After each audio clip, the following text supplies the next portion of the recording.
and how a vehicle would go through each department. Now, this could be any type of business or any type of system for that matter.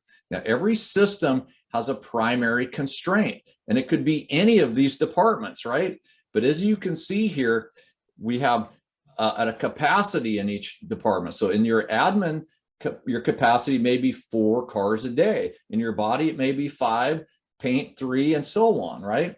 So what dictates your ability to make money throughout your entire system is your primary constraint, which, as you can see in this case, is only 3 vehicles per day. So no matter how many vehicles you process throughout the other department, you're only ever going to get 3 out a day, and you're lucky to do that. Most shops in this environment may only get 2 out a day, right? So this department or resource, so whether it's a piece of equipment or an individual person, it's what determines your throughput, right? And throughput is a term that we use for the profits that you're able to generate throughout a system.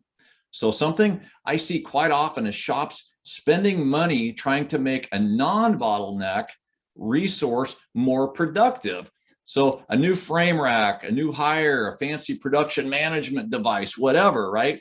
All the money and effort put towards a non-bottleneck will not make you more money because you've still not addressed your primary constraint. You see how that works? So if you put a bunch of money into your body department, it's going to make your body department more efficient, or will it? An efficient department doesn't necessarily give you efficiency throughout the entire system. So guys, for the next few weeks, I'm going to be giving you a tip to help you make way more money by understanding the basics of what we call TOC, theory of constraints. So this week is step 1, identify the constraint. And this is fairly simple. So, well, sometimes it's fairly simple. Your primary constraint or your bottleneck is the resource that usually has the most inventory stacked in front of it, right? So the most cars. So go out into your shop and determine which of your departments, people, or resources has the most inventory or cars stacked in front of it that's waiting. Okay, now here's where it gets a little bit tricky. Most shops' bottlenecks move around on them because they're not very good at scheduling. So for example, if you schedule all of your work in on Monday, then the bottleneck will tend to move through every resource in your system, kind of like a snake swallowing or digesting a watermelon, right?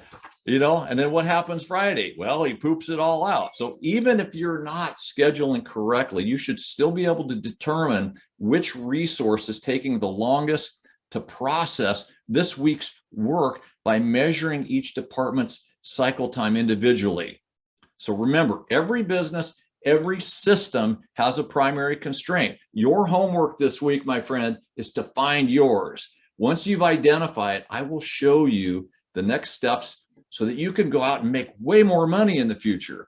If you have questions about today's topic, you need a little guidance to help you find your constraint, I got a great team here. All you got to do is email us at info@Elite Body Shop Solutions, and we can help you find yours. Oh, by the way, I want to thank my friends at the King family. This is their amazing shop behind me, King Collision Centers out in Massachusetts. Guys, if you'd like to show off your shop on one of our episodes, just email us a good quality picture of your shop, either inside or outside, or maybe some of you with some of your team, and you'll be considered to be on one of our programs. So check it out.